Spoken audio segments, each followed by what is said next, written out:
morning, good afternoon, good evening, wherever you are in the world. My name is Kamar Jordan. I am the Barbadian Editor-in-Chief of the Gleaner Company Media Limited in Kingston, Jamaica, and I'm pleased to be your moderator for this high-level ministerial session for UNCTAD 15, entitled Regional Integration for a Resilient, Inclusive, and Sustainable Future. But why, you may ask, is this important at this time? The world is witnessing an uneven recovery from the COVID-19 pandemic. The poorer, smaller, and more vulnerable a country, the more sluggish the speed of this recovery. The current international trading system has so far failed to provide many of these economies with access to essential goods, including COVID-19 vaccines. To ensure a more resilient, inclusive, and sustainable future, regional economic integration is becoming more critical than ever. Accordingly, this Ministerial Roundtable, Regional Integration for a Resilient, Inclusive, and Sustainable Future, addresses ways to enhance the power of regional integration in support of the inclusive and sustainable recovery of developing countries. Specific focus will be placed on how regional integration can better help countries address socioeconomic needs in these recovery processes, including through developing a fairer, greener, and more inclusive markets for everyone. Before we get started though, just a few housekeeping matters.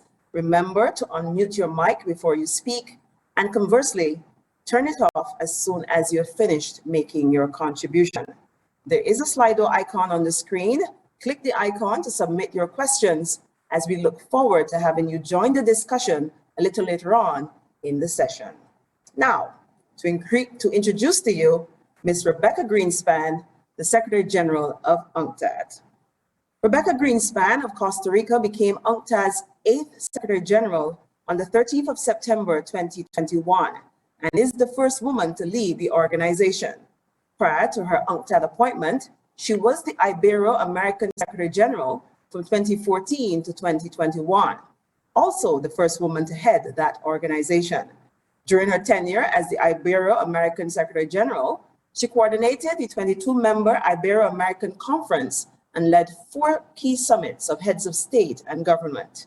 In 2010, she was appointed Under-Secretary General of the United Nations and Associate Administrator of the United Nations Development Program, the UNDP.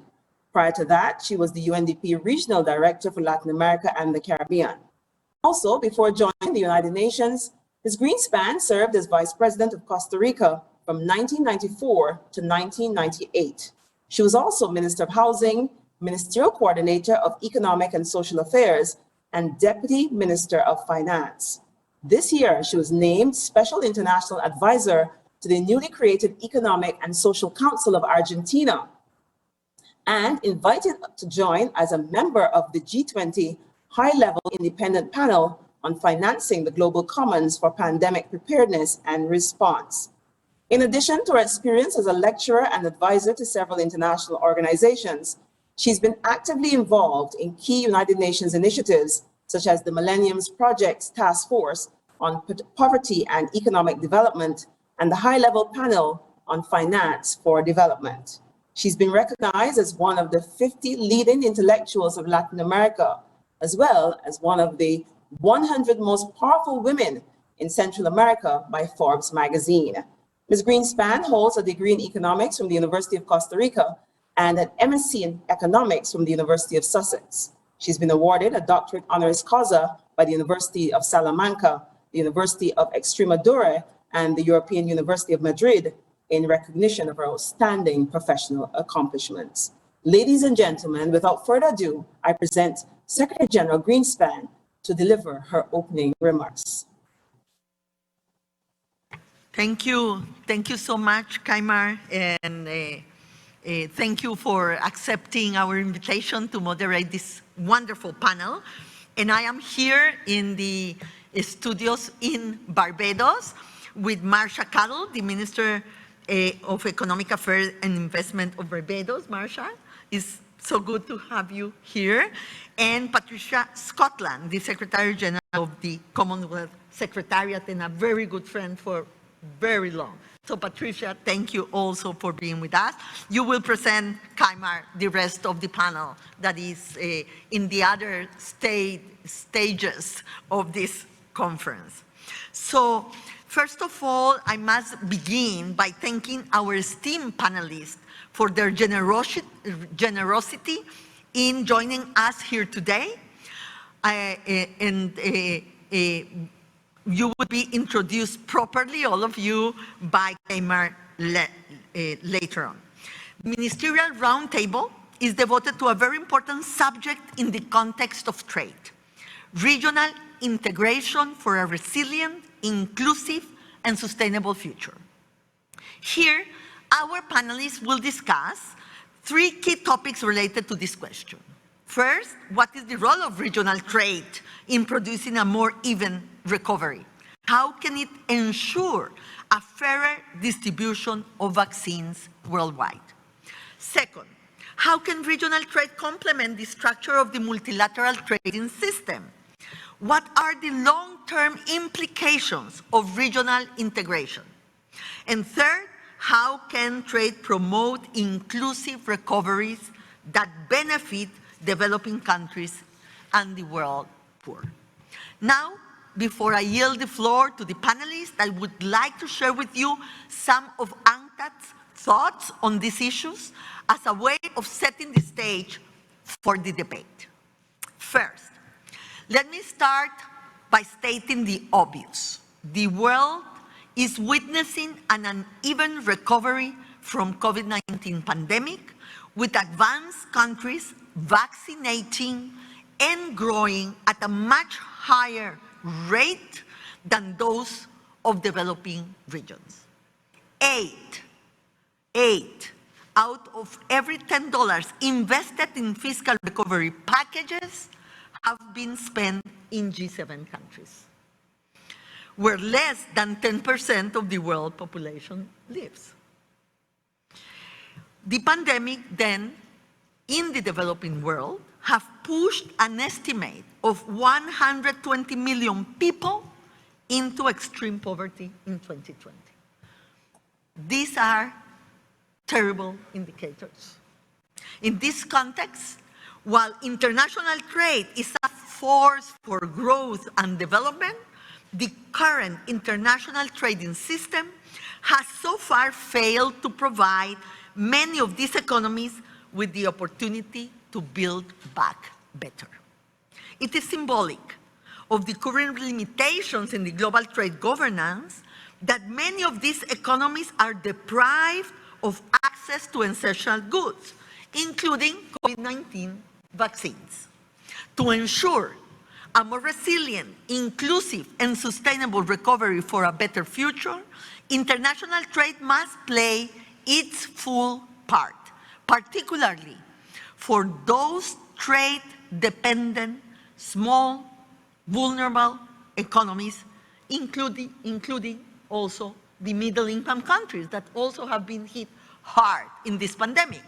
And as you know, we have said, what does being a middle-income country means for Barbados, that has lost 70% of tourism during this pandemic? The vulnerability is much more important than the GDP per capita that really is a misleading indicator. In this light, it is critically important to conceive regional integration and cooperation arrangements as part and parcel of an enabling environment for a more resilient, more inclusive, and sustainable future. This is so because of several reasons. Let me go through them very quickly. First, the expansion of global trade before the pandemic has been accompanied with an increasing regional concentration of trade. East and Southeast Asia are key hotspots for global and regional value chain activities, with over 60% of all regional trade worldwide taking place here. Second, this regional integration has been the result of deliberate policies and agreements. Between 2005 and 2019, the number of regional trade agreements doubled from 150 to over 300. So this is a trend that we were observing even before the pandemic.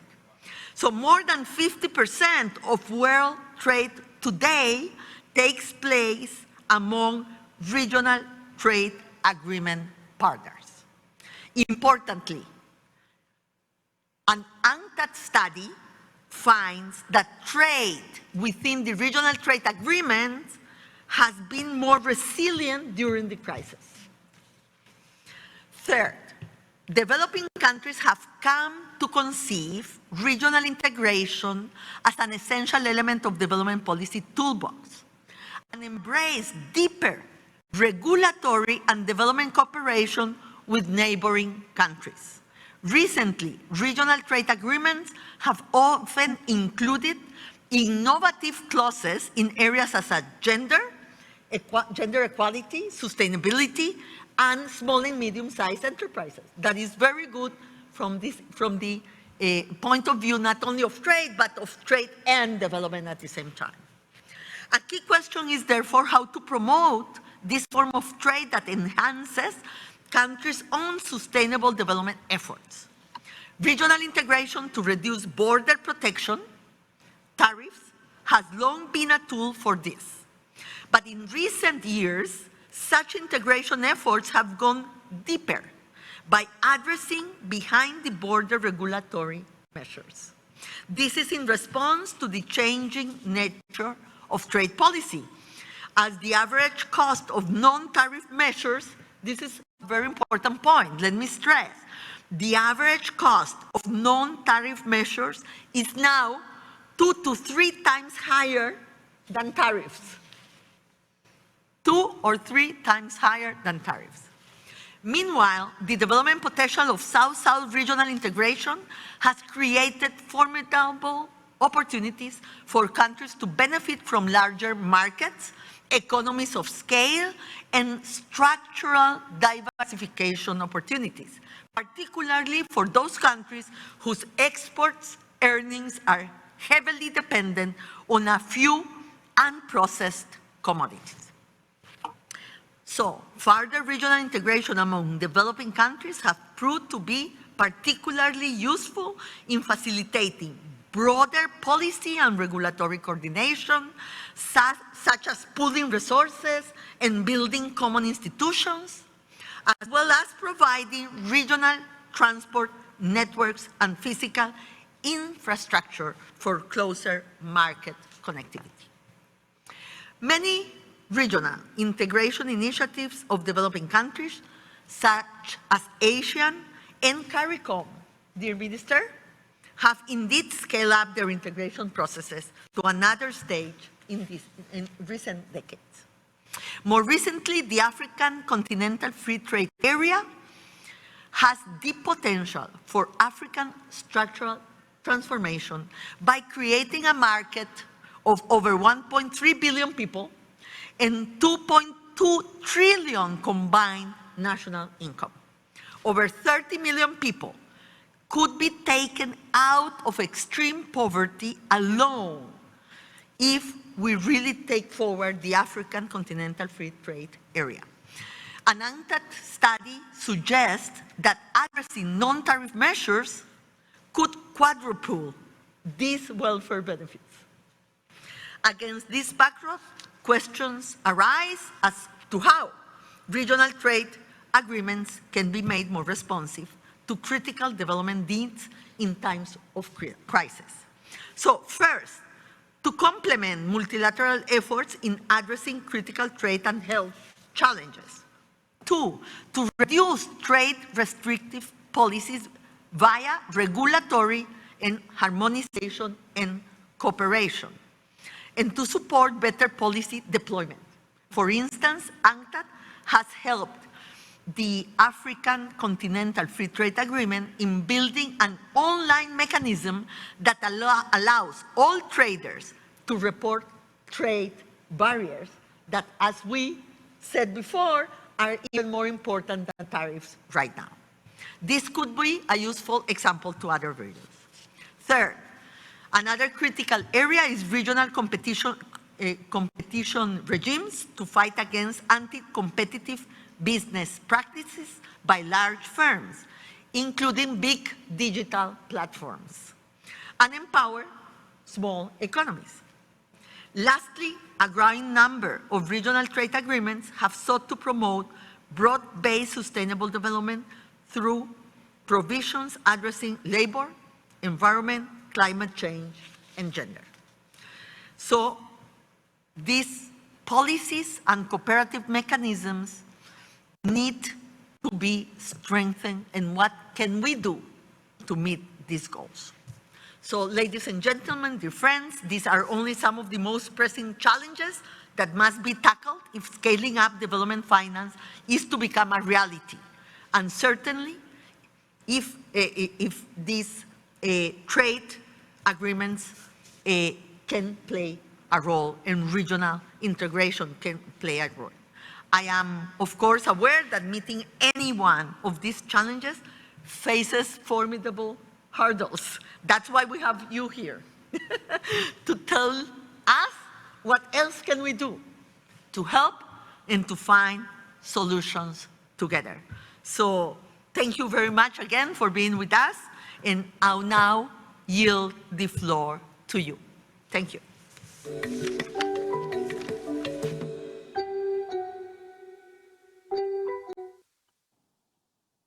Thank you, Madam Secretary General. Of course, this Ministerial Roundtable aims to promote tangible actions that will enable regional integration to establish and improve synergistic linkages between trade and socioeconomic and environmental imperatives. There are, as has been indicated by the Secretary General, three key issues before us today. Firstly, with the uneven recoveries from the COVID-19 pandemic, regional economic integration is more critical than ever to help developing countries, particularly the most vulnerable, bounce back stronger. Secondly, regional integration can complement the multilateral trading system in coordinating emergency trade and recovery measures in a mutually beneficial manner. And thirdly, it is critical to find ways to enhance the power of regional integration in support of inclusive and sustainable recovery for developing countries, with specific focus on their socioeconomic needs. With this in mind, I now formally introduce you to our esteemed panel of discussants. In studio in Bridgetown, Barbados, we have the Honorable Marsha Caddle. Marsha Caddle is an economist, Member of Parliament, and Minister for Economic Affairs and Investment in Barbados. Also joining us remotely is the Honorable Vice Minister in the Ministry of Commerce and Industry in India, who has asked us to refer to him only as Mr. Kishore, sorry. In studio in Bridgetown, we also have the Right Honorable Patricia Scotland, QC, the Secretary General of the Commonwealth Secretariat. Also joining us remotely is His Excellency, Mr. Albert Muchanga, who is the African Union Commissioner for Economic Development, Trade, Industry, and Mining. And last, but certainly not least, on the line is Professor Miss Eleanor M. Fox, Professor of Law and the Walter J. Derenberg Professor of Trade Regulation at the New York University School of Law.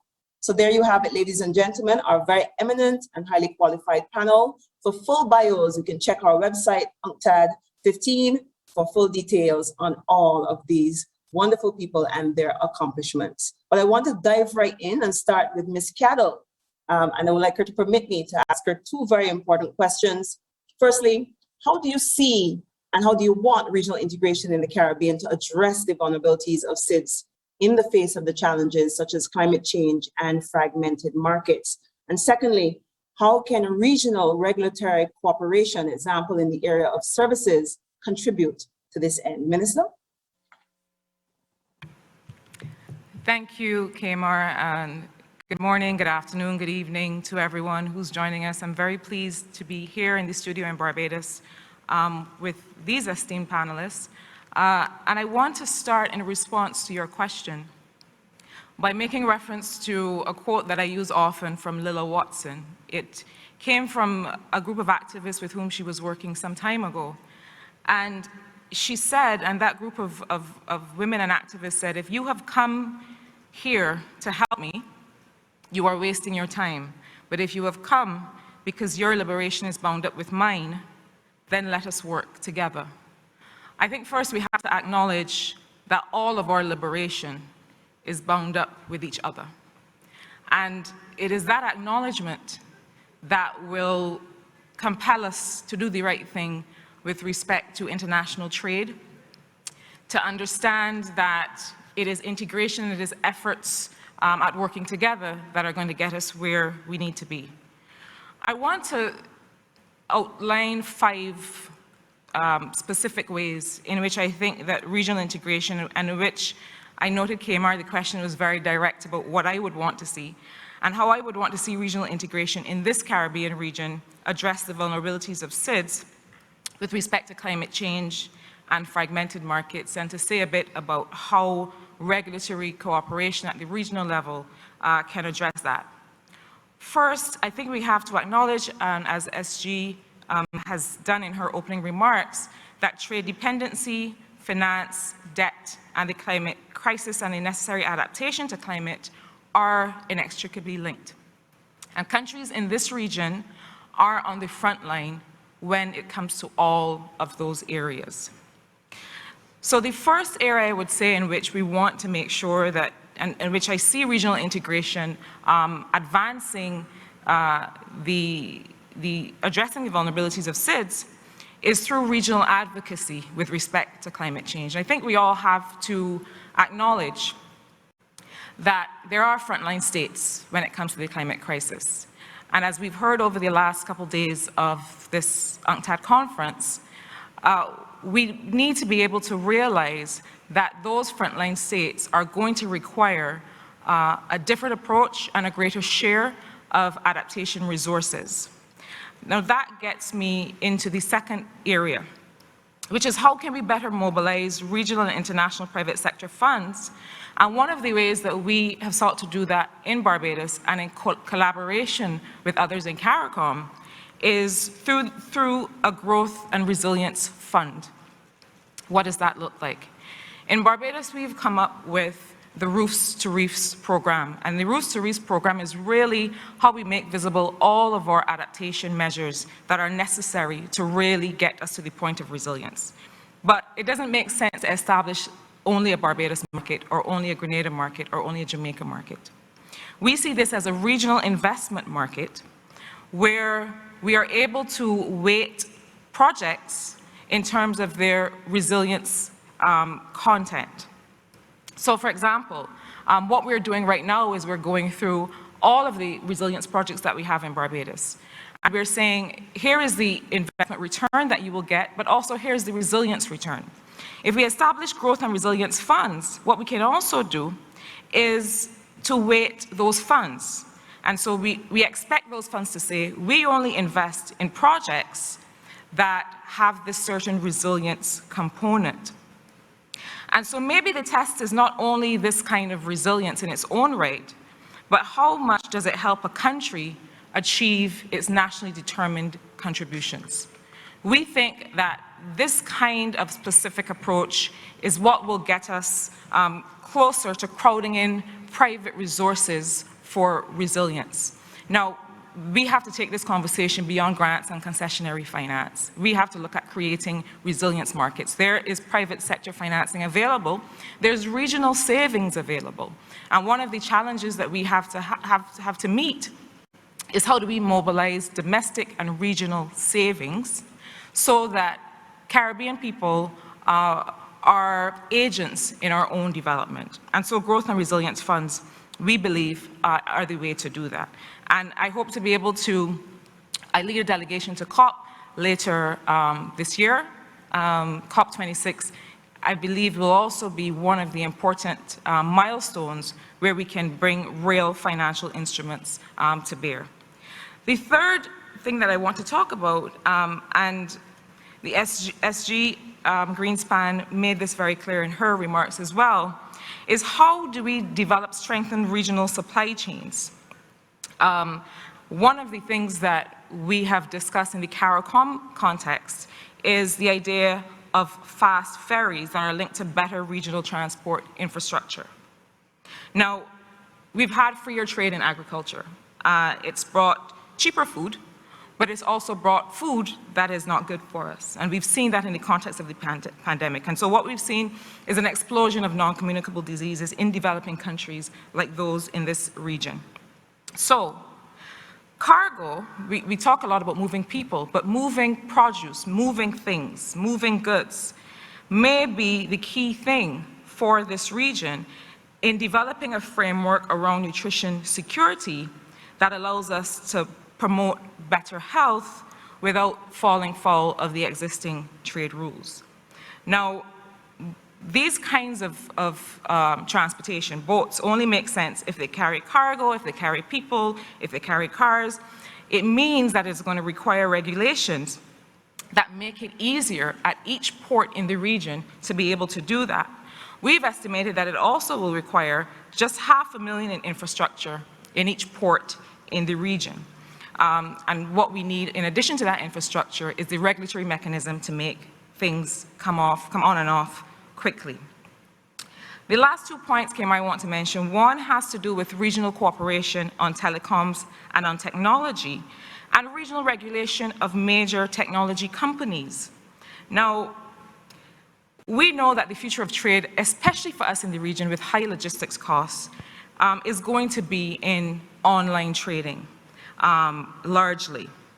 But if you're not selling on the major marketplaces, then you're really not selling at all.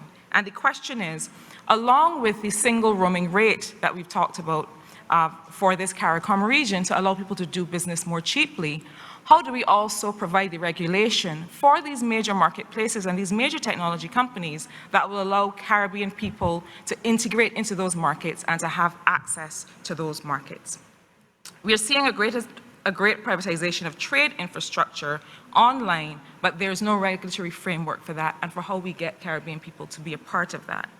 And finally, I don't want us to forget the work on contingent rights that we've done in the CARICOM region to make sure that as people move and as people integrate into markets, that their social protection rights move with them. I think that we have to remind ourselves that there is a key social content of all our macroeconomic and trade policies. We cannot have these conversations about inclusiveness if we don't also have a conversation about a regional framework, social protection, and social protection benefits.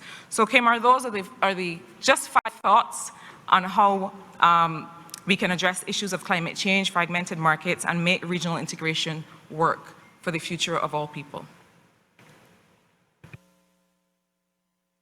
Of course, if I can just recap those 5 key ways: regional advocacy in respect of climate change, growth and resilient funds, establishing these growth and development funds, looking at port development and infrastructure in particular, also strengthening regional cooperation in telecoms, and looking at issues such as contingent rights. We're going to put a pause on Minister Caddle for now, but we want to move on and bring into the discussion Vice Minister Kishore. Mr. Kishore, Asia is home to a significant portion of the world's population, and the development gains or losses in this region will set a path for the world to follow. To achieve the greatest benefit for all, does Asia need more regional integration or just better implementation of the existing agreements? In which areas of integration do you expect most benefits to arise, and what measures do you see are necessary to maximize the benefits of integration for poorer and vulnerable segments of the population? Minister? Namaste. I'm opting for the Indian way of greeting everybody because COVID has shown us that we have to meet across time zones. Everybody in a different time zone, so I'll have to go and say good morning, good afternoon, good evening. So I thought I'll go for the Indian way of addressing, which is time zone agnostic. So at the outset, I'd like to thank Government of Barbados for hosting this and UNCTAD for bringing us all together. We are interacting about 18 months since the pandemic has hit us, and I'll say a very important point in the global trade and world business for looking at it from a policy angle of how to bring people together. We have seen that the pandemic has impacted the developing, least developed countries, small islands badly. The pandemic has exposed as to how much unprepared the countries have been for such unexpected shocks. We have seen disasters which were very localized, but this is a disaster which has hit across. So the damage from COVID has been severe, especially on the least developed countries and the developing countries. It has led to all sorts of disruptions. We have seen maritime freight charges soaring, service reliability declining, congestion in ports 12 times increasing. The demands which we were used to for different product lines have all got skewed. Some products have pushed up, some products have disappeared. We have really seen the entire gamut of changes, sudden changes. Transport capacity constraints, equipment, medical devices, container shortages, all these have hit us across. The Suez Canal blockade due to an untimely accident has further aggravated and has shown us how a single source dependence can badly affect the entire trade community. Yes, we are now seeing green shoots. Global recovery is seen. India is also really picking up very fast. The shift in consumption habits, increase in demand for certain goods, and high contact sectors like travel and tourism, which have really faced bad times, are now slowly returning to normalcy.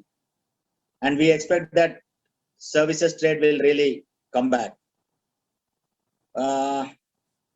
But if you see, the sudden spread of Delta variant has again put all our plans, all our return to normalcy efforts back a little bit, and we are again fighting back on to meet this uncertain situation. Therefore, renewed international support is needed for developing countries, especially I would say for the where there's an urgent requirement for vaccines, medical equipment, devices, and a joint effort is the key to help everybody.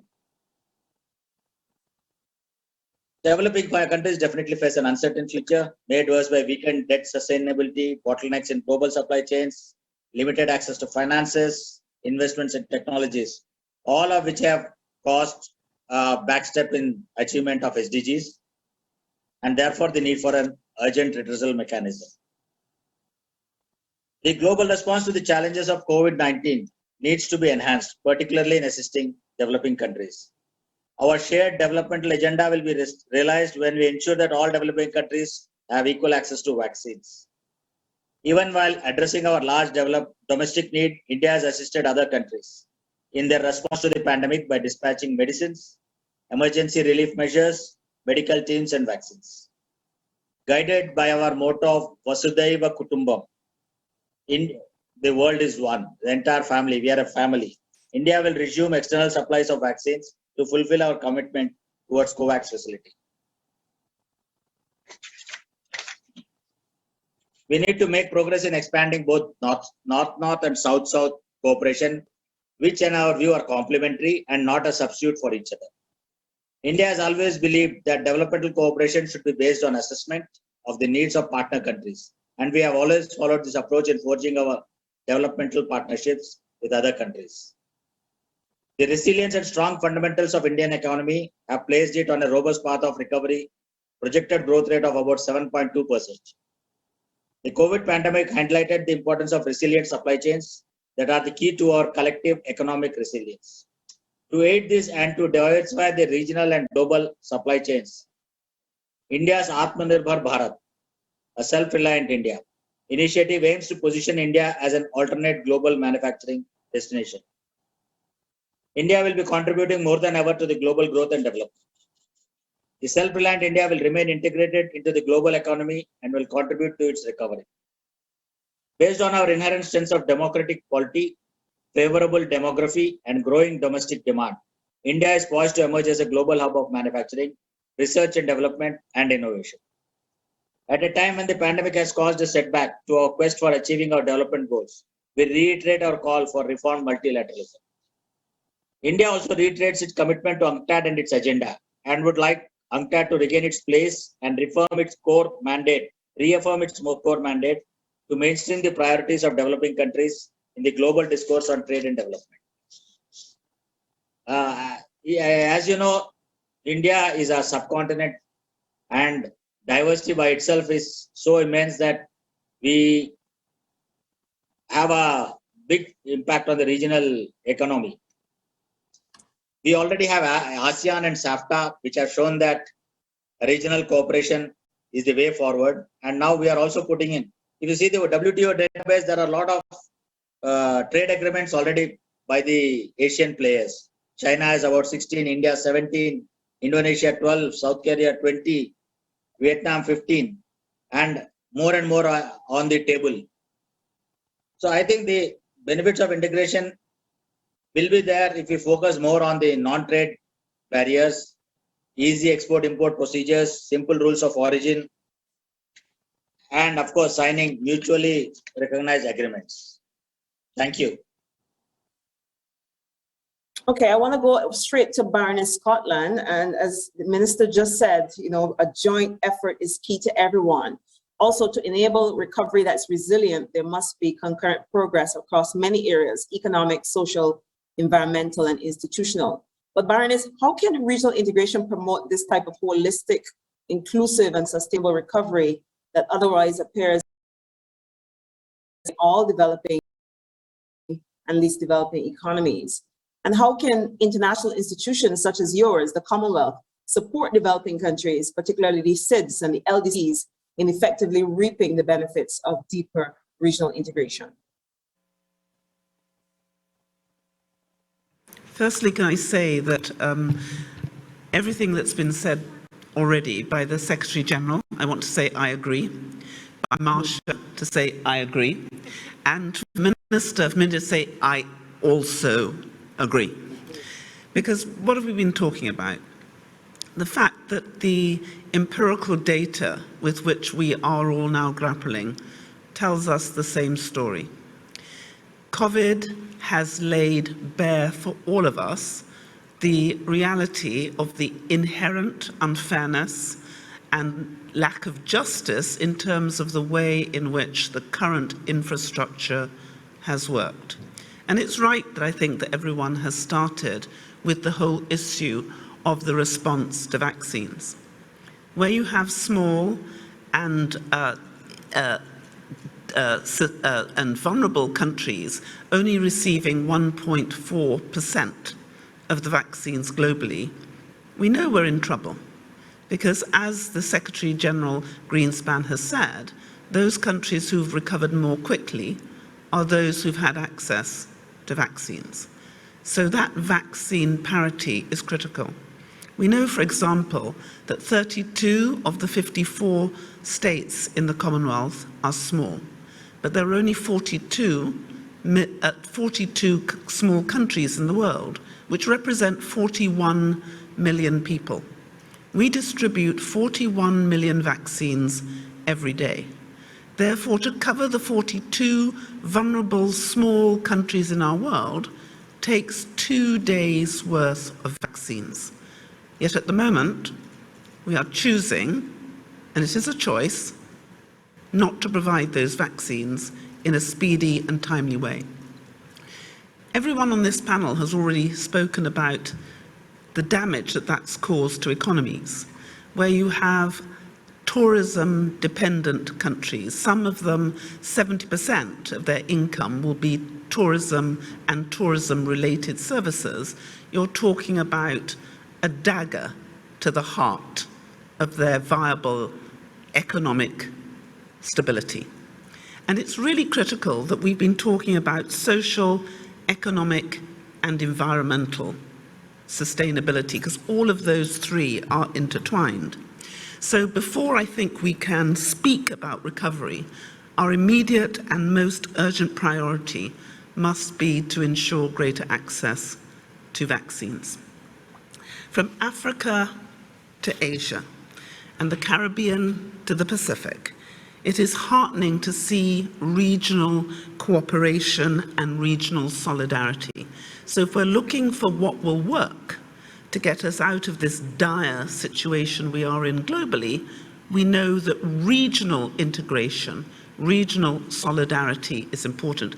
And the Commonwealth is blessed with having members from 5 different regions. Members who share a similar parliamentary structure, similar institutions, similar laws, and speaking in one language. Now that gives real opportunity for integration. African countries, for example, have mounted a commendable collective effort to combat the pandemic.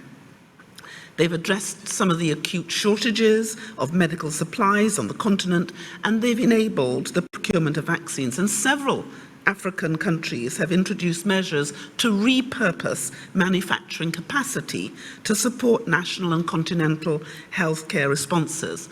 But all of us need to do more of that. I have to say I've been greatly impressed by what CARICOM has done in order to coordinate and share vaccines to deliver a fairer distribution throughout this region. It has been an exemplar, which I think many other regions would do well to emulate. But the task ahead for us is to galvanize this same spirit of regional solidarity to help ensure an inclusive and truly sustainable recovery. With political will and conviction to build back better, we can concurrently address these issues because they are already interlinked through the 2030 Agenda for Sustainable Development and Sustainable Development Goals, as well as our Commonwealth Charter. So recovery and progress on the economic front should lead to environmental and social progress. Otherwise, it is not going to be sustainable. And I quite often think of the Sustainable Development Goals like a Russian doll. Each one inside the other. We need all of them to be complete. And that is the reality that we are now understanding. We have to have a holistic response, because if it is not holistic, if it isn't regional, the empirical data we have demonstrates beyond peradventure it won't work. So many regional organizations and the initiatives and the regimes already have plans and strategies in place to tackle these common challenges like environmental pollution, food security, the barriers to greater trade and investment. But the concern is that many regional agreements are not being fully implemented and their potential benefits remain untapped. And others have spoken about the need for regulation, the need for legislation, but most importantly, then the need for implementation. Because having the right rules and having the right structures, if they're not actually implemented, I would argue they're useless. So how do we do that together? And it's also a need for us to enhance the governance by encouraging countries to converge on harmonizing their national laws, their policies, on a range of issues from anti-corruption to environmental protection to facilitate the regional movement of professionals. And in the post-COVID-19 recovery period, we will need more teachers, more doctors, more nurses, scientists, engineers, and larger integrated markets like the African Free Trade, Continental Free Trade Area, or the Regional Comprehensive Economic Partnership in Asia Pacific, once it's implemented, tend to attract more investment. And this could create an economic stimulus that will help finance the SDGs. And there is this stark funding gap. Because we haven't spoken about that gap now, but we know the gap has increased. It's gone from 2.5 trillion and it's gone up by another 1.7 trillion. So working together, creating common systems, common structures, common programs is really going to make the difference. And I am really thrilled that both with UNCTAD and the other regional bodies, we are working together to deliver that sort of structure. I just want to give one example of what the Commonwealth is doing, which is going to be launched today when it comes to vaccines. We've all been struggling with the issue of procurement. How do we get the vaccines? What about transparency on cost? How do we make sure that they are available? How are we going to create the new manufacturing capacity regionally to make this viable?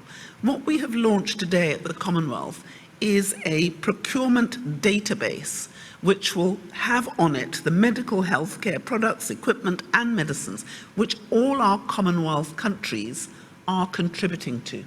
So this will be a practical, hard-edged opportunity for us to share knowledge, to share experience, but also to share the data so that our members can actually make the right decisions about the right supplies, the right medicines, the right vaccines.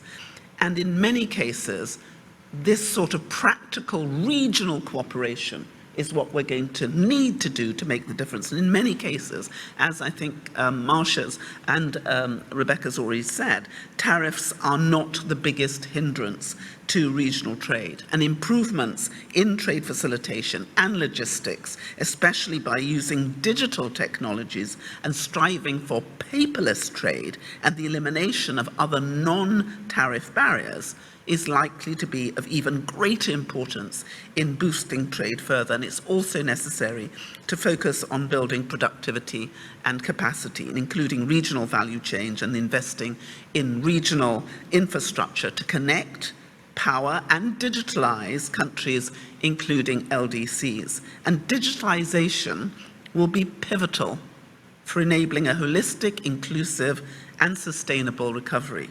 However, the reality is that many developing countries and most LDCs lag behind with their ICT engagement.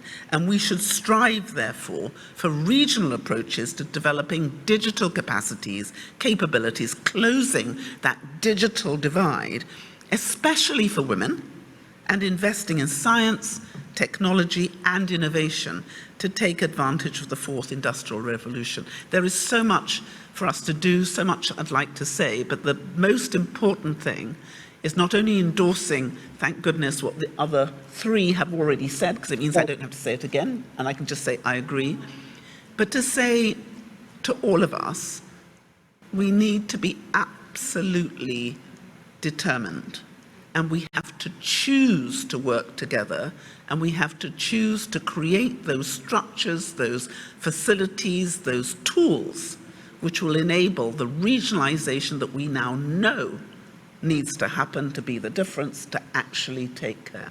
And the last thing I will say on this part of the discussion is that we can do this if we choose. We have the knowledge, we have the expertise, we actually have the power if all of us choose to act together to make it happen.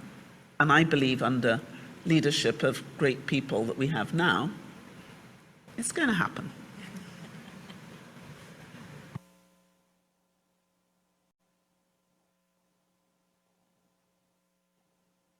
Okay, Baroness, thank you so much for that. And a good note, I think, to bring in Mr. Muchanga now, because you did make reference to the African Continental Free Trade Area, and we know of his instrumental role in terms of its setup. But I want to take up this point by the Baroness in terms of priority number one is to ensure greater access to vaccines. And I want to ask Mr. Muchanga, how can regional integration make the African continent more resilient? How best can the African Continental Free Trade Area support the creation of regional value chains and structural transformation, including to bring about its own pharma industry? Mr. Muchanga?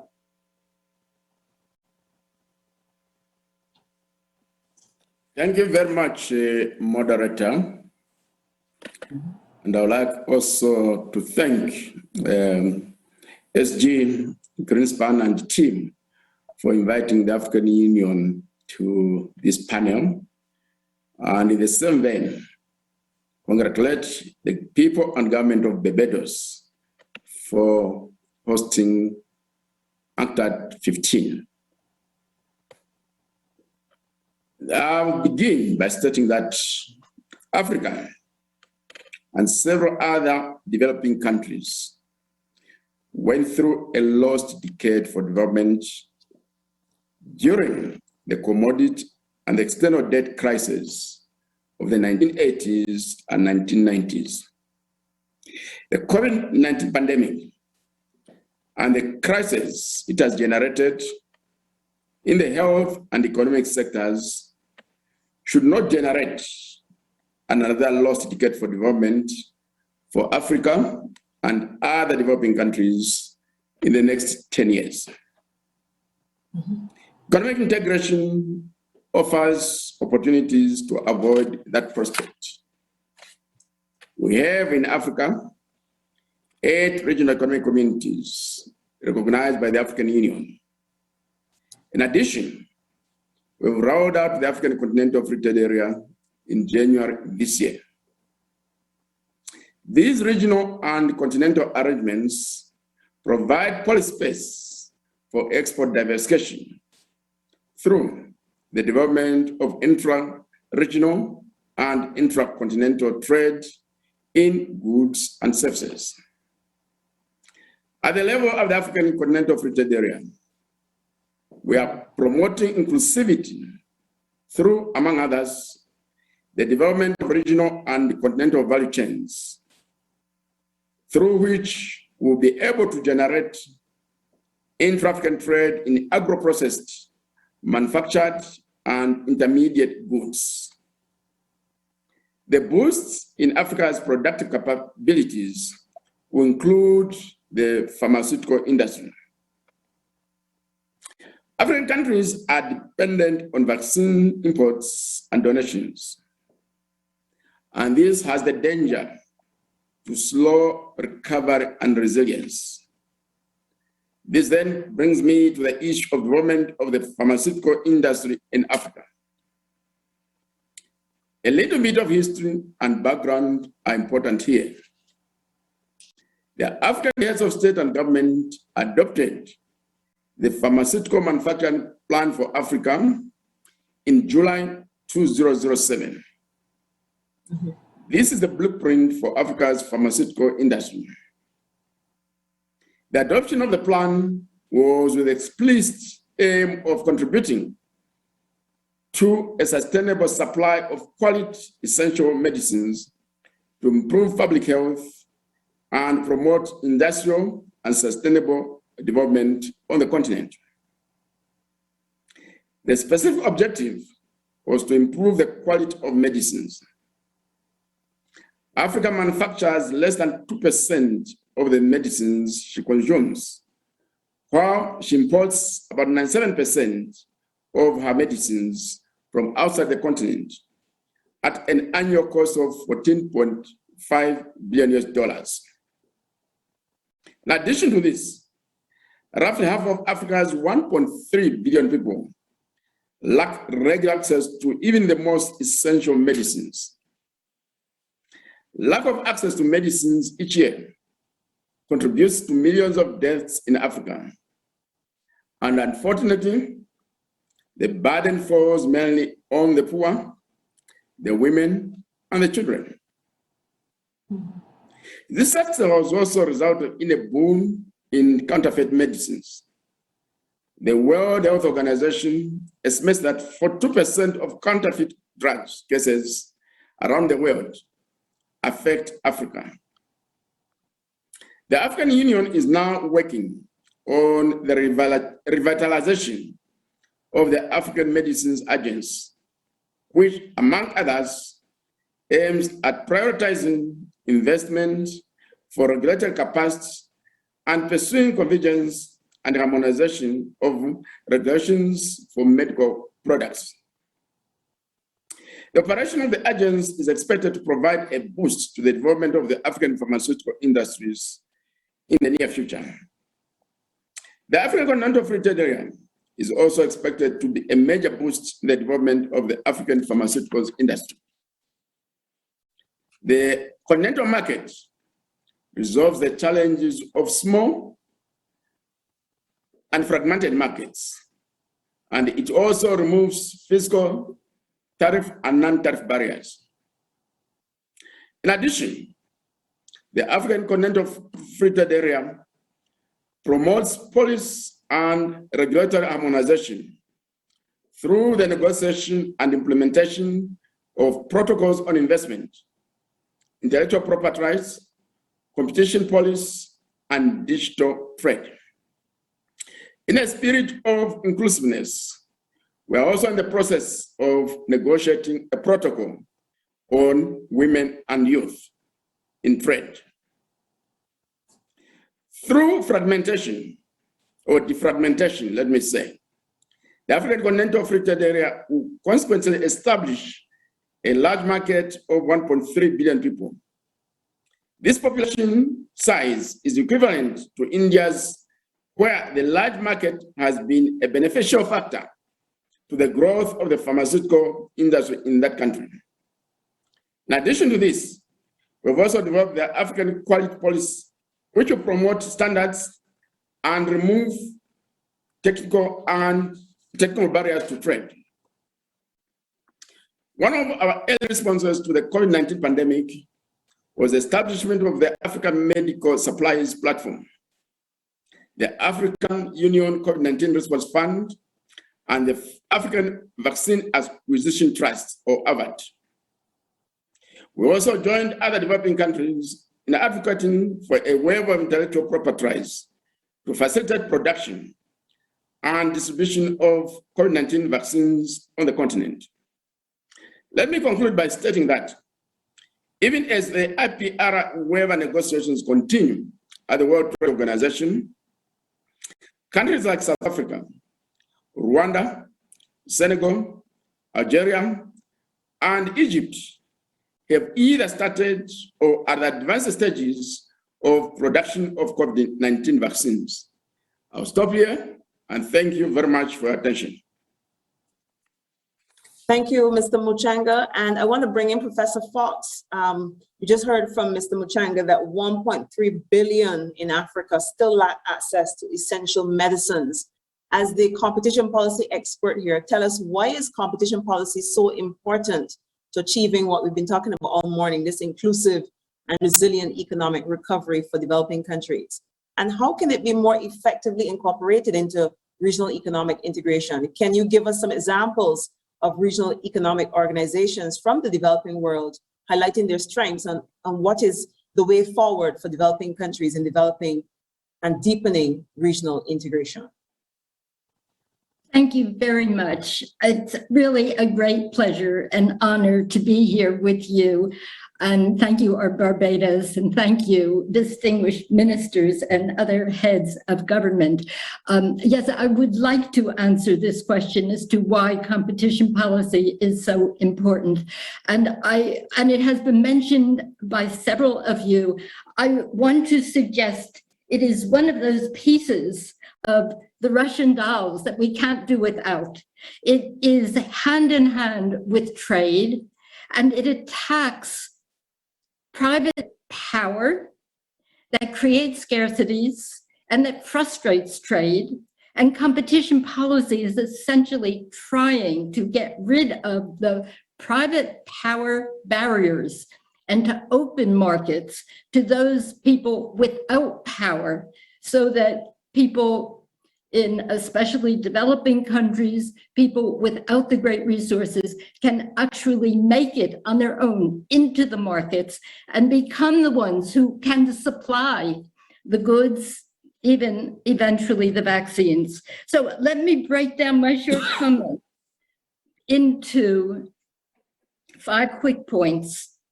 What competition policy does, what we can expect of it. Number 2, you may have noticed that competition policy, also called antitrust, has had a great resurgence lately, and I want to say why. It's very important. Number 3, why regionalism is really necessary to achieve the promise of competition, and why competition actually shows why regionalism is important. Number 4, a word about what we already have in terms of regionalism and competition policy, along with trade, etc. And finally, what do we need that can be helpful in delivering vaccines, producing vaccines, food, health, finance, etc. So for what competition policy does. It is the other hand from trade policy, because trade policy gets rid of state restraints.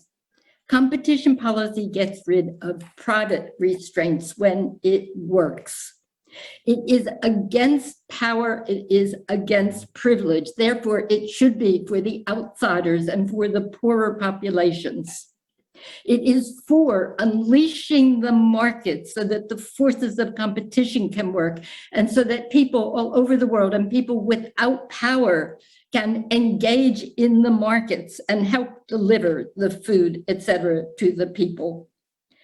Unfortunately, for a long number of years, it has not met its potential, and the private actors, often lobbyists, and sometimes in collaboration with corruption, have frustrated markets from working. So let me turn to my point 2, which is why this subject, antitrust, has re-emerged. It is because of a popular recognition of markets are more concentrated, the powerful people are taking more profits off the top, more of the value is going in the hands of the elite and less in the hands of those who are middle class and poorer population. The markups, and this very much on drugs, and I want to say a few words more about pharma. The markups are increasing, and private power is taking more than 20% off the top, even much more on medicines. This has been a scandal, and at last has been uncovered as a scandal. Partly because of the rise of big tech and the abuses of big tech. Even though big tech is giving opportunities, it's also abusing opportunities. Partly because of big pharma and the recognition that it too is taking extreme advantage and using intellectual property as a cover to prevent competition. And we should talk a little bit about the fact that for COVID and distribution of vaccines, there needs to be a waiver of intellectual property rights in the world, waiver under TRIPS. And partly we are noticing these really horrible aspects in the world hurting the poorest by COVID. And the COVID outbreak has actually aggravated what I just said, because everybody that could go online and virtual went online and virtual, feeding into the hands of big tech and against smaller business, many of which had to shut down.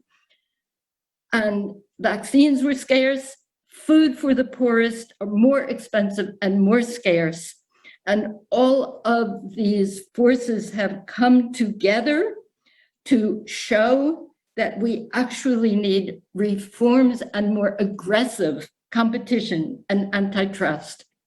And they have shown that we need to understand better on it could be a transaction, it could be a big merger, it could be intellectual property licensing, rules of competition, and elsewhere too. We have to understand better who are the winners and who are the losers, because the losers are always the vulnerable people. They get more vulnerable.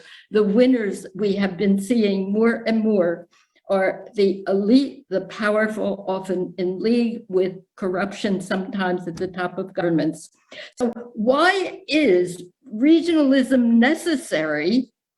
Well, regionalism is absolutely necessary for a freer flow of trade and competition that will push down prices and increase production, make food more available, for example, because the compartmentalism at countries' borders prevent economies of scale, and they prevent competition, and they feed into the hands of market power. And number two, we need regionalism because we need to understand beyond nations' borders just raise yourself up and take a view from the top, which you can do, the top of a region, and say if it's Africa and the African Continental Free Trade Agreement, all Africa, the view from the top, you can see who are the winners and the losers. You can see where are the obstructions to trade and competition. The vision is important. The markets are littered with restraints on trade and competition caused by powerful interests that are greedy and trying to aggrandize themselves. And there is a number 3 of why we need regionalism, and that is voice. Because one of the problems of vulnerability is the vulnerable get more vulnerable and they seem scattered, and each one can say, I'm not getting my vaccine, for example, but having, again, going to Africa, Continental Free Trade Agreement, a voice of Africa is so much more powerful than an individual's voice even calling out a very bad practice. And the voice of Africa or a voice of Latin America can actually be a better bargainer for against the inequities that happen in the case of the inequality of bargaining power to get rid of the restraints in the world. So what do we have now in terms of regionalism and competition policy? We actually have a great number of regions and free trade areas and sometimes common markets in Africa, in South America, in Latin America. And through these competition policy in the free trade agreements, and especially in common markets, which are closer, there is a lot of collaboration.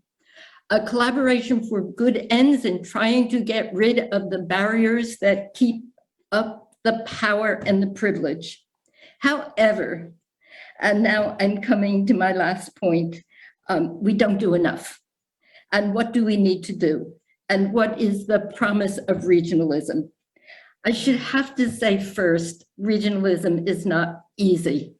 As you all know, there are great difficulties when you have a region and the countries within the region are asymmetrical, have different interests, and also scarce resources to contribute to the center and their views of sovereignty. It's not easy to get the region to think together as for good of community. And this has been a problem in regionalism going forward.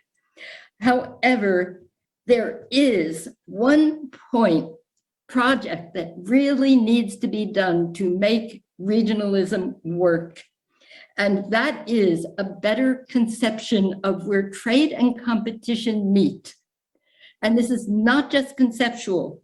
It is, if you look closely at trade flows within large regions, such as Africa, one sees that the goods and services and the vaccines, the food, they don't flow in the direction you would expect from competition.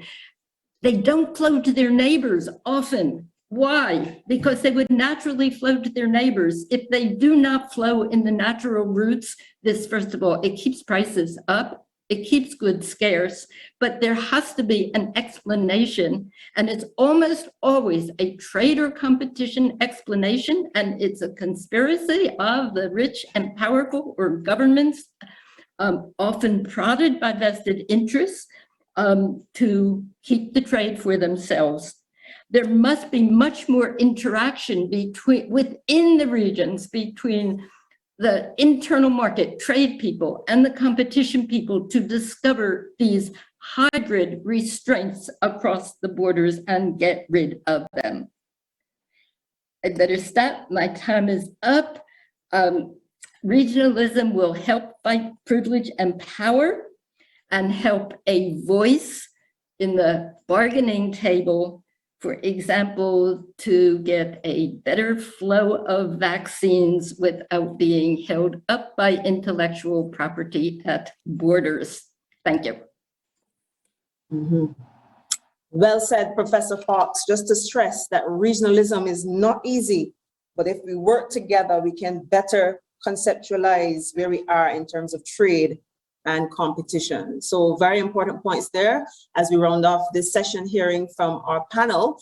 I now want to invite interventions from the floor. Just to remind you of the rules though, before we get there, remember to unmute when you're making your contribution and to mute when you're finished. Also feel free to use the Slido feature to submit your questions and join in the debate. We have a limited time left, but we want to hear from you. So please do not let this opportunity pass you by. And to get us started with this Q&A session, we go straight to Geneva, where we have an intervention from His Excellency Ambassador Yuri Ambrazevich, Permanent Representative of Belarus. Thank you, Madam Moderator.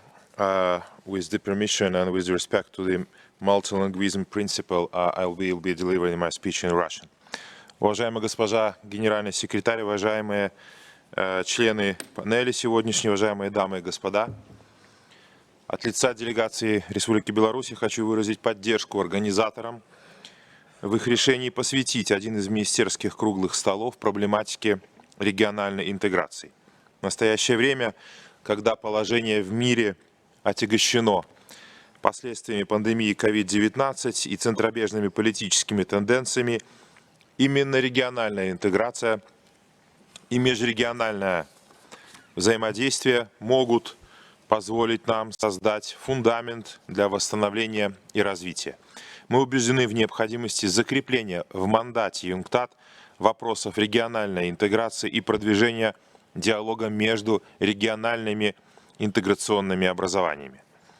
Благодарю уважаемых панелистов за их интересные выступления, под разными углами рассматривающие тему региональной и межрегиональной интеграции и ее связь с устойчивым развитием. В процессе подготовки к 15-й конференции UNCTAD Беларусь внесла свой вклад в привлечение внимания к этой теме, выступив соорганизатором онлайн-конференции высокого уровня под названием «Использование потенциала межрегиональной интеграции для достижения целей устойчивого развития». Это мероприятие состоялось 20 мая текущего года и собрало за виртуальным круглым столом представителей высокого уровня государств, председателей региональных интеграционных объединений, их секретариатов, а также руководителей целого ряда многосторонних международных организаций. Белорусская делегация подготовила краткое резюме обсуждений, состоявшихся в ходе конференции в мае, и намерена распространить его среди государств-членов UNCTAD в качестве пищи для размышлений о будущем региональной и межрегиональной интеграции. На конференции были обсуждены перспективы обмена опытом и передовыми практиками интеграционного строительства, а также взаимодействия между региональными интеграционными объединениями в целях обеспечения устойчивого развития их членов. Были указаны области, представляющие интерес для будущего межрегионального сотрудничества: транспорт и логистика, электронная торговля, развитие цифровых технологий, экология, здравоохранение, повышение готовности к чрезвычайным ситуациям и другие. Участники конференции рассмотрели, каким образом сотрудничество между региональными интеграционными процессами может дополнять и создавать синергию с усилиями международных организаций по достижению целей устойчивого развития. По итогам конференции ее участники согласились с важностью продолжения работы по созданию механизма взаимодействия между интеграционными экономическими образованиями и определению наиболее подходящего формата такого механизма. Была отмечена прямая взаимосвязь между идеей механизма и целью устойчивого развития номер 17, касающейся глобальных партнерств в целях устойчивого развития. Многие участники дискуссии подчеркнули в этой связи важную и позитивную роль UNCTAD. Я рад, что сегодня на министерском круглом столе мы сделали следующий шаг в обсуждении потенциала региональной интеграции и взаимодействия между региональными интеграционными процессами. Беларусь выражает надежду на ее дальнейшее развитие в рамках UNCTAD и других многосторонних площадок. Благодарю вас за внимание. Thank you, Ambassador Ambrazovic. And of course, as we heard all day, regionalism is necessary if we are to achieve the sustainable future that we all want and desire. I now want to have another contribution from the floor in Geneva from His Excellency Ambassador Ru Maciara, Permanent Representative of Portugal. For this opportunity to share a few points on the Portuguese regional integration. Starting in 1960, our regional integration improved massively our socioeconomic situation. Today, it contributes to our ambitious environmental targets, which are indispensable to sustain our recovery. I said integration experience is plural, for in the last 60 years we participated in two. The first starting in 1960 with EFTA. Then in 1986 we became part of the most ambitious integration process in the world, the European Community. I will not bother you with too many figures, but to understand the success of our economic integration with EFTA, we need to remember how undeveloped Portugal was in 1960. Foreign trade was below 40% of our GDP. At more than 77 per thousand, child mortality was perhaps the highest in Western Europe. In a country with almost 9 million people, there were only 7,000 medical doctors, and life expectation was just above 60 years. Between 1960 and 73 in EFTA, our per capita income more than doubled in real terms, one of the highest rates in the world. In 1973, foreign trade was already above 50% of our GDP, and by 1974, although still high, child mortality had halved. When we joined the European Community, we resumed the improvement in our economic and social indicators. Portugal now has above OECD life expectation, one of the lowest child mortality. Foreign trade is above 85% of our GDP. In the first decade of our membership of the European Union, our per capita income increased by more than 60%. The fact that in living memory we were still a relatively poor country, that we started our integration process from an undeveloped situation, perhaps makes our European experience of integration more interesting. We can draw a few conclusions. First, that even the traditional just trade integration works. EFTA was basically about liberalizing trade and not even the whole range of goods. It had very limited development or compensation funds associated.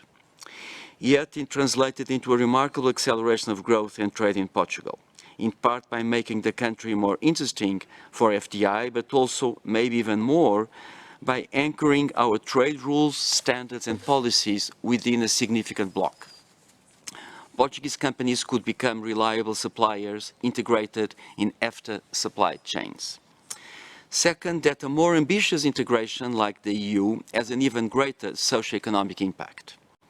Recent studies by the European Commission estimate the benefits for Portugal of the single market at 13 billion euros, 6% of GDP. This impressive figure underestimates the importance of belonging to the largest open economy in the world. Simply as Portugal, it would be much more difficult to defend and promote our geographical indications. Our companies would not be able to export to the rest of the world, benefiting from the trade agreements negotiated by the Union. It's only our membership of the largest trading bloc that allows us to participate in world trade in conditions we would never manage to have on our own.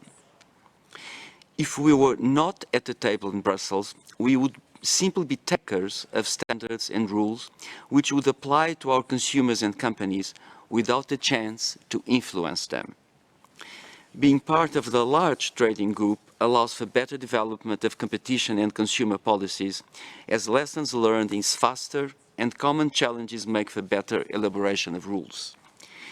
In Europe, these rules are harmonized across the 27 and protect 500 million consumers. On a slightly provocative note, you just have to cross the border in Geneva and enjoy the fall in roaming charges to see the benefits of consumer protection in a very large integrated market. The importance of being at the table to shape rules is one of the reasons why Portugal has always participated in the more ambitious EU integration processes, Schengen, judicial cooperation, or the euro. For a small economy of around $240 billion and 10 million consumers, being part of a large integrated market, it's the only way companies can gain scale and foreign investors have an interest in our country. Our ambitious renewable energy policies, which are central to our sustainable growth and that we pursued consistently for the last 20 years, would not be possible without the free energy markets we have in Europe. Without the vital electric interconnections in Europe, the continent-wide shift to renewable energy, wind, solar, and hydro would not be possible. Some final notes. Often in economic debates, people forget the political argument for economic integration. It's also really about peace. In Europe at the start, it was mainly about peace. The first integration in 1951 was on goods that at the time were indispensable for war: coal, iron, and steel. Deep economic integration and common standards facilitate human contacts and make peace easier. They do not guarantee peace, but they make it easier. The habit of working together can extend to more and more areas. The common procurement of COVID vaccines in Europe is a good example. It's not only that a chacun pour soi approach would have pitted richer European countries against poorer ones. It's that even among richest European countries, the bigger ones would have had advantage of scale. Regional integration is not a solution for all problems. Nonetheless, as I try to illustrate, it is part of the solution. Portugal's commitment to regional integration allowed us to grow in the past decades. It gave us a margin for massively improve our socioeconomic indicators. This integration will continue to play an essential role in the improvement of our living standards, in particular considering the climate change crisis the world is now facing. Thank you. Thank you very much, Ambassador Masiara. And of course, indeed, working together is key in the midst of a COVID pandemic. We're running out of time, so I want to just ask each of the panelists in 1 minute each, just 1 minute, I need you to state the time, to please give us your closing remarks. And I want to start with the Honorable Host Minister from Barbados. Minister Caddle. Thanks very much. Based on all we've heard today, 1 minute is going to be a challenge, Kamar. But I have to come back to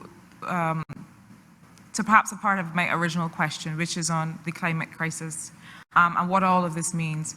And I think that after everything that I've heard, one of the things that stands out is the extent to which regional integration and cooperation and international trade and cooperation have to reflect our development priorities. And so, for example, the trade agreements that we negotiate also have to bind us to the climate promises that we have made. I think that the trade and regional integration have to, both in terms of gender, in terms of climate, in terms of social well-being, have to deliver on these things for our people. And we have the opportunity through our regional integration processes to demonstrate to the world, as I think CARICOM has begun to do, including in the way that we've approached vaccines, to show that this is possible, this is urgent, and this is necessary today. Thank you, Minister Caddle. You did stay close to 1 minute. Thank you so much for that. Now to Mr. Kishore. Let's see how well you can do in terms of delivering 1 minute of closing remarks. Thank you. I believe inclusiveness will be the key. Inclusiveness in terms of gender, inclusiveness in terms of poor, inclusiveness in terms of developing nations, and that should be the key to and digital inclusiveness, as somebody had put it. And secondly, I would say that we should really be pushing for shifting our manufacturing capabilities very fast to meet the changing requirements. Thank you. Thank you. Baroness Scotland. The Commonwealth represents 54 countries. That's 2.6 billion people, 60% of whom are under the age of 30. I believe the fact that we represent 5 regions can make us a petri dish so that we can come together to create the legislative, regulatory, and rules which will enable us to deliver for all our people, and so that we don't leave anyone behind. And I'm thinking particularly of the SIDS, the LDCs, and the LDCs. We can do this, and I am very much encouraged by what everyone has said. The Secretariat will continue to try and put together that which we need to do to enable us to achieve those SDGs. Thank you. Thank you. Mr. Muchanga, your closing remarks. Thank you very much. There has been a very much repeated reference to the African continental free trade area. Africa and the world expect a lot from the African continental free trade area. Therefore, the task ahead of us is effective implementation, and we shall not disappoint both the world and the people of Africa. Thank you. And Professor Fox, your parting shots. Thank you. I've been very impressed by the solidarity and community, and my hope is that there's more understanding in the developed world that the developing country priorities are good for the world too. And brought together, for example, COVID vaccine, it's good for the world to have immunity, and the developed countries have hoarded too much, which is actually bad for them. So I do support all of your endorsement of inclusiveness, which will lead to better chances in the developed world and peace and health in the world. Thank you. Thank you. The message is clear. We must come together to bounce back stronger together. We're completely out of time. I want to say special thanks to our very distinguished panel of speakers today, and of course to you, our wonderful audience, for participating in this very lively and informative session. Give yourselves a big virtual round of applause. I'm Kamar Jordan, signing off on this session from Kingston, Jamaica. Thank you, everyone. It's been an absolute honor and a pleasure.